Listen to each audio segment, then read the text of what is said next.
Hello students, today we are going to discuss an important topic, that is the theory of economic development and rural non-farm employment.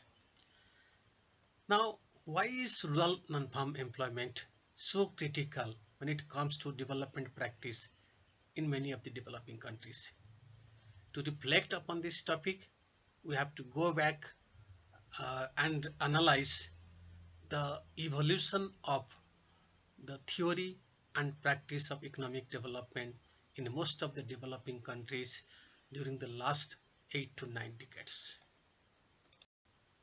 Students, one of the most important dual economic models that explains the growth process in labor surplus developing countries happens to be the Lewis model of economic growth.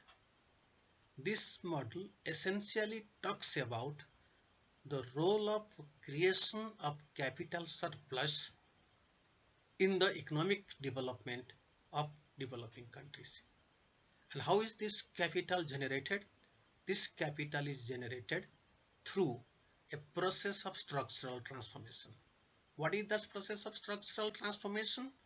The process of structural transformation is all about transfer of the surplus labor in the agriculture sector in the rural economy to the manufacturing sector in the urban economy.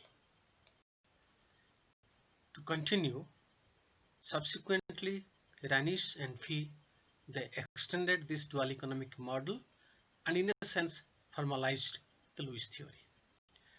But as we all could see subsequently, that these dual economic models suffer from a number of limitations.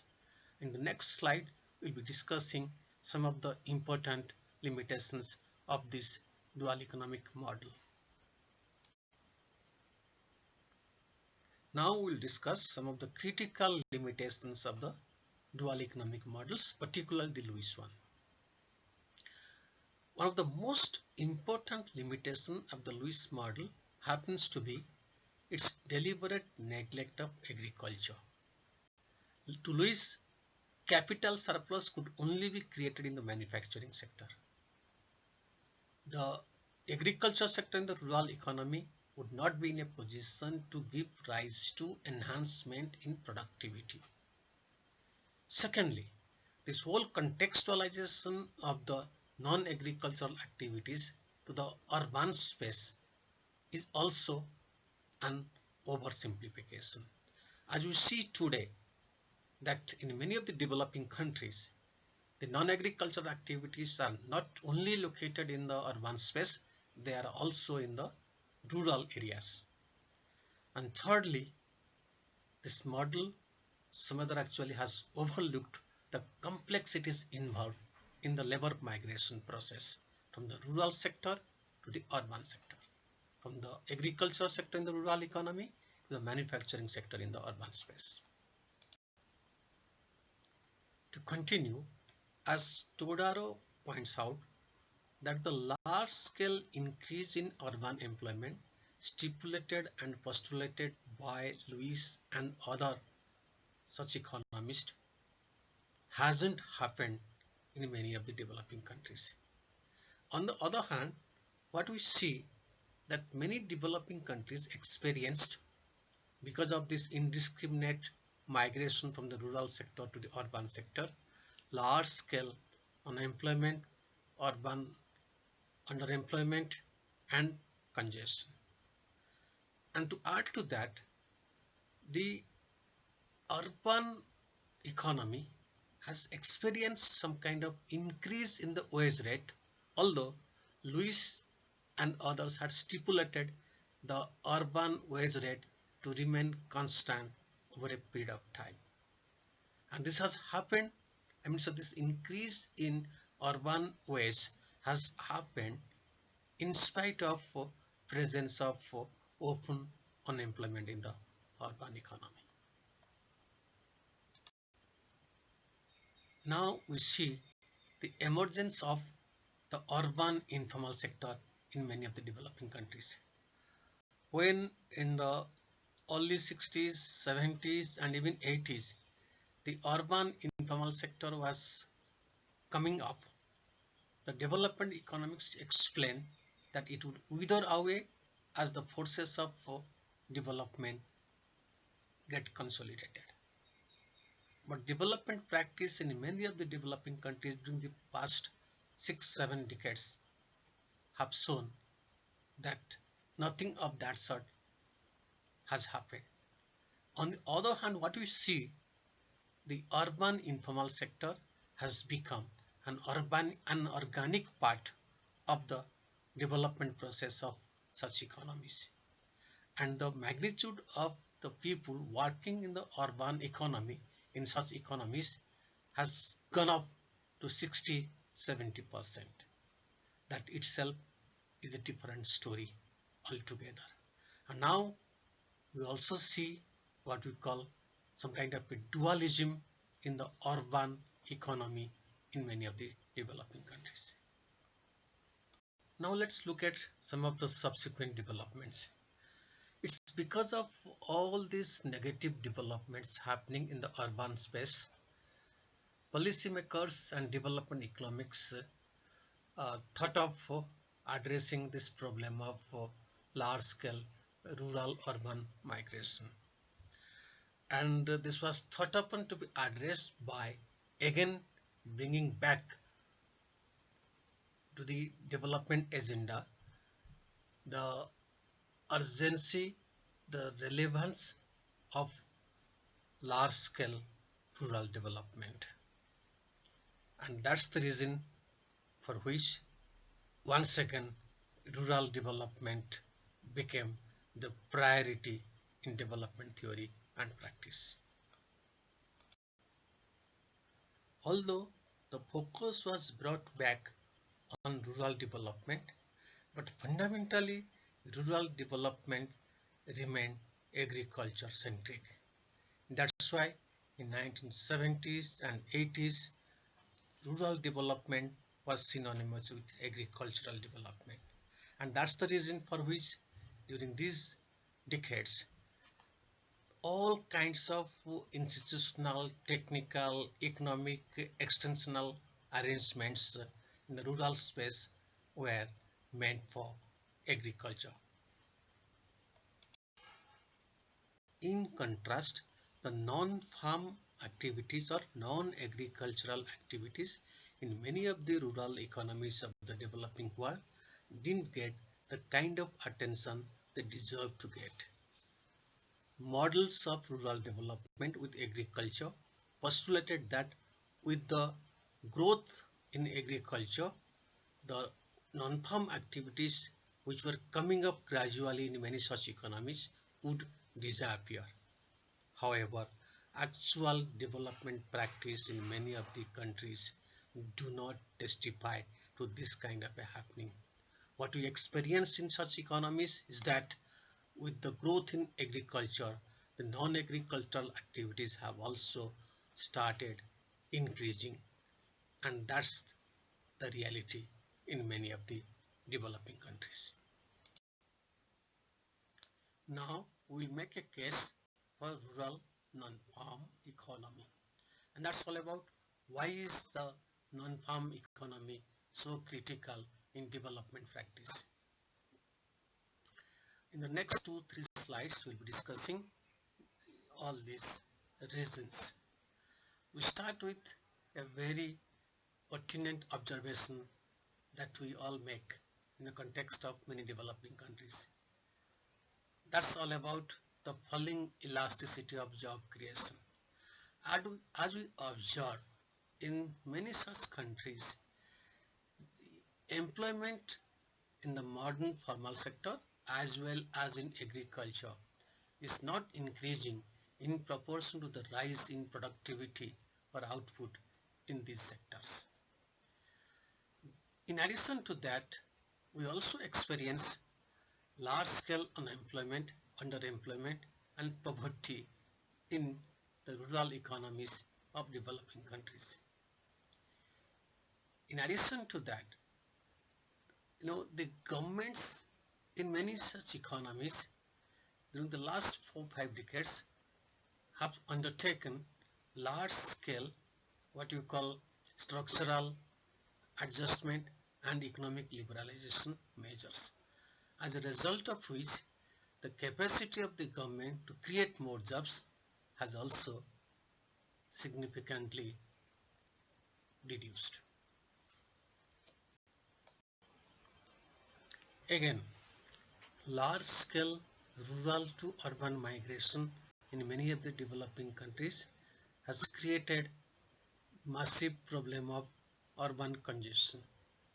So that's why looking at all these developments, it has become critical to develop the rural non-farm economy, and that's why the non-farm sector in the rural economies of the developing countries, is seen as a sector to overcome the problems of rural unemployment, underemployment, and poverty. Finally, we are in a position to construct a structure of the developing countries. This structure is all about the different sectoral composition of the economy of the developing countries. And as you see, what you find that there are dualisms present in both the urban space as well as also the rural space. The urban space is having the urban informal sector and the urban formal sector. The rural space constitutes of the rural non-farm sector and the rural farm or the agricultural sector. Now that's the basic structure, but then this kind of a composition or sectoral composition of the economy of many of the developing countries has its own implications for economic development. Now this also brings up some complexities in the process and in the practice of economic development. What are these complexities? Now you see, the urban formal is linked up with the urban informal in terms of consumption, production, backward and forward linkages. And so also the rural farm is having its own interconnectedness in terms of all these kinds of linkages with the urban, with the rural, rural non-farm. Similarly, for example, the urban formal is having link with the rural farm, and the urban formal is also having interconnectedness with the rural non-farm. And similarly, the urban informal is having its own interconnectedness with the rural non-farm as well as also the rural farm. And so all these interconnectednesses and the interplay of the forces of development across all these subsectors, they're all having their implications for economic development of developing countries. And that's what actually is important when it comes to when it comes to having policies for the developing countries, and also having its implications for economic development. So now we're in a position to conclude, and we'll conclude by establishing the contribution or the specific contributions of rural non-farm employment to rural development in many of the developing countries. To start with, as it has been observed by many of the prominent economists, development specialists, that rural non-farm employment helps in overcoming rural poverty. Secondly, it also helps to stop rural urban brain drain, and in the process also helps in overcoming urban congestion, which is so critical nowadays in many of the developing countries. Thirdly, which is very important, is that rural non-farm employment helps the farm households to spread their risk and to supplement their income. And in the process also, rural non-farm employment acts as a proxy for insurance. As we know, in many of the developing countries, particularly in the rural economy, they do not have any insurance scheme with the name. So in the absence of any insurance scheme, for example, if the crop fails, the agricultural activities fail at some point of time because of natural calamities or otherwise, then they do not have anything to fall back on. And it's here comes the role of rural non-farm employment, which acts as a proxy for insurance. They have something to fall back on, and rural non-farm employment is definitely an important source to fall back on for income and employment generation. Then rural non-farm employment also meets the non-agricultural products needs of the rural setup. These days, many of the non-agricultural manufacturing activities, services activities have come up in the rural setup. And it becomes easier for the rural households to take advantage of these kind of services or manufacturing activities. And the last but not the least, that is the role of rural non-farm employment in bringing up rural infrastructure and in improving upon it also at times or in many times. How does it happen? See, in many rural areas what happens, let's say somebody starts a production activity, manufacturing activity. Now he or she starts the manufacturing activity without having everything, every infrastructure at his or her command or to his or her advantage. She may not be or he may not be having those infrastructure, maybe some physical infrastructure like roads or electricity, etc. But subsequently, once he starts his production activity, then through political pressure, he or she would be in a position to make available these kind of social and physical infrastructures. That happens through exerting pressure on the local administration or the political masters democratically elected in that village or in that rural setup. So students, with these discussions, we end up the topic of rural non-farm employment and the theory of economic development. I hope you have all enjoyed it and you enjoy this discussion. And in the next class, in the next lecture, we'll be discussing the growth, composition and determinants of rural non-farm employment and Indian case study. Till then, goodbye. Thank you. Take care.